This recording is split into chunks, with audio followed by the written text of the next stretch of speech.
en el sur de la costa de Río Negro, aproximadamente hacia el 700 antes del presente y 1000 antes del presente ya había cerámica, y en la costa de Chubut, el norte de Chubut, hay fechados de 880 años antes del presente, con lo cual estamos hablando que con los fechados que tenemos actualmente, por lo menos al 1000 antes del presente, la cerámica ya estaba instalada en estos grupos de cazadores-recolectores. Hasta el momento, las piezas estudiadas nos permiten proponer que las piezas podían servir para realizar una especie de guisos o pucheros donde se podrían estar mezclando fundamentalmente recursos vegetales, que es lo que más aparece en nuestros resultados, con recursos terrestres como el guanaco y recursos marinos, muy posiblemente grasas de pignípedos o de peces.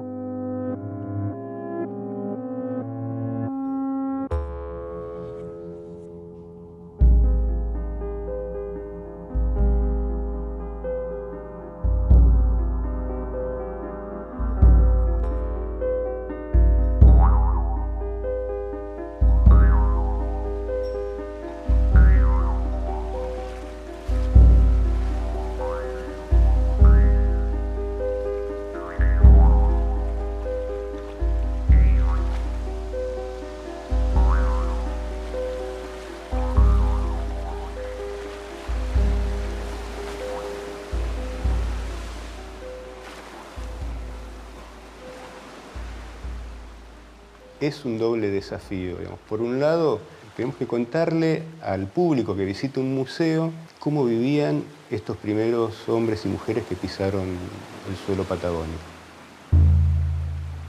O sea, tenemos muy pocos elementos para contar la historia de estos primeros grupos humanos.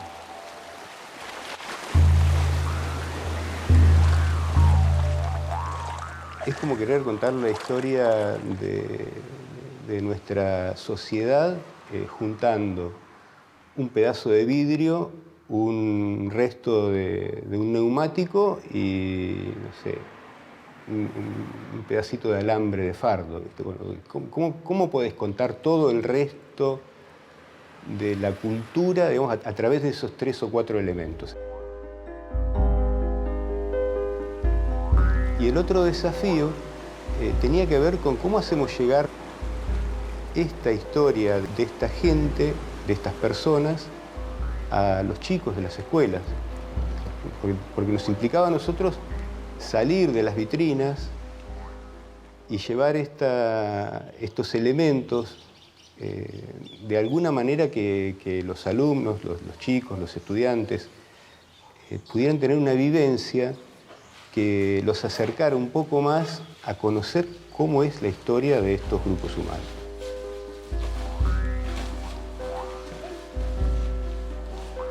Y con el caso puntual de la cerámica, de los fragmentos cerámicos, uno se plantea interrogantes. Porque decís, bueno, ¿y cómo es que surge la cerámica de repente, que nos encontramos con grupos de cazadores, recolectores? O sea, que tenemos que contar la historia de un grupo que su modo de supervivencia es la caza y la recolección, básicamente.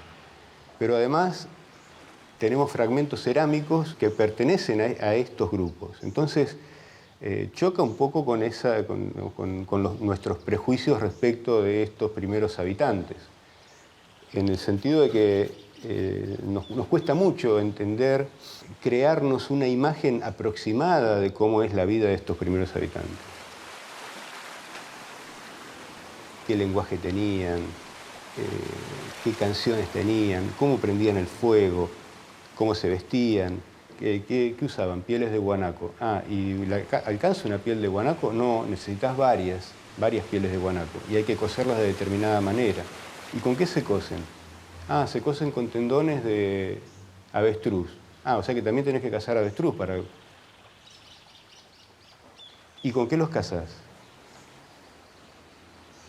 ¿Y de dónde salen los materiales para cazarlos? Sí, hay que sacarlos del hábitat, o sea, del lugar que viste. ¿De dónde sacas la vara para hacer un arco, las sogas para hacer las cuerdas, los astiles para poner una punta de flecha?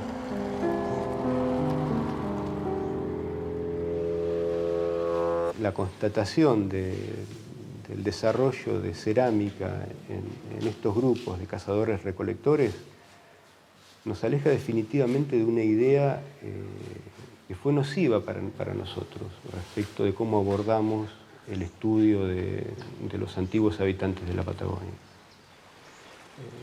Nociva porque nos instauraron en el pensamiento la idea de bandas, de grupos que vagaban, que deambulaban en las inmensidades patagónicas, y nos pone frente al hecho histórico de un territorio intensamente vivido por sus antiguos habitantes.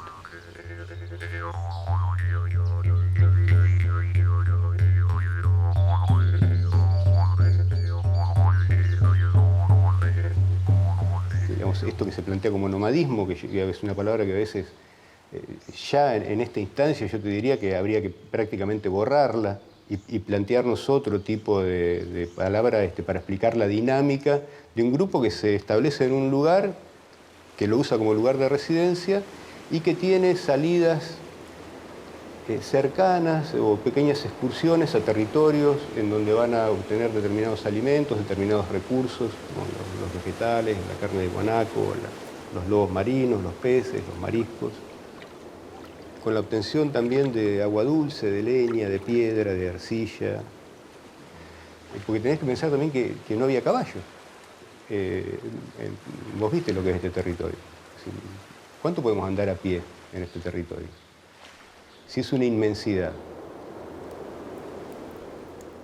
Y ahí sí se empieza a componer un poco nuestra idea de estas sociedades.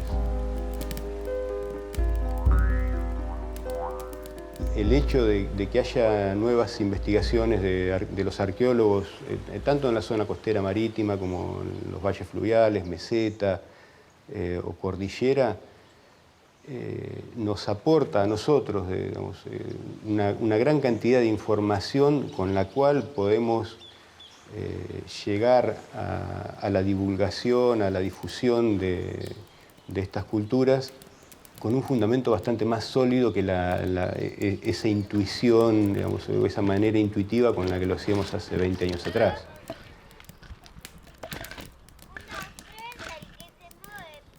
Entonces ahora sí tiene sentido poner un fragmento de cerámica o una vasija de cerámica parcialmente reconstruida, porque los estudios de los arqueólogos ya por un lado la están fechando, o sea, nos están dando una historicidad. Esta vasija, digamos, se construyó entre tal y tal año. Y en esta vasija se cocinaron tales y tales alimentos, o sirvió para tales y cuales cosas. Y eso es riquísimo desde el punto de vista de la divulgación, porque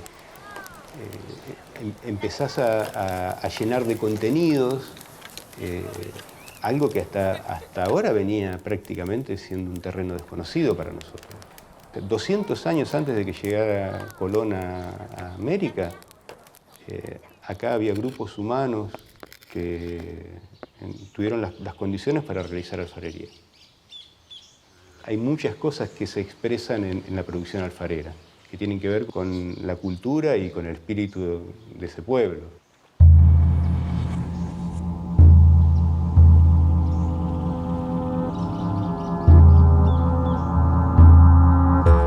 Si te tuviera que decir que tenemos una cadena a la que le faltan algunos eslabones en esta historia, te lo plantearía al revés. Tenemos algunos trocitos de eslabones de una cadena que desconocemos.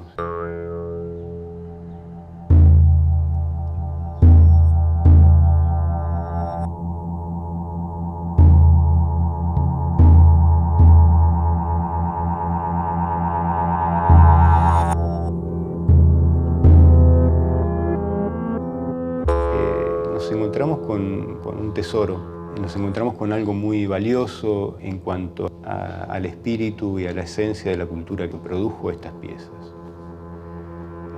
Algo hay en esos fragmentos cerámicos que están hablando de estos primeros grupos humanos que habitan la Patagonia.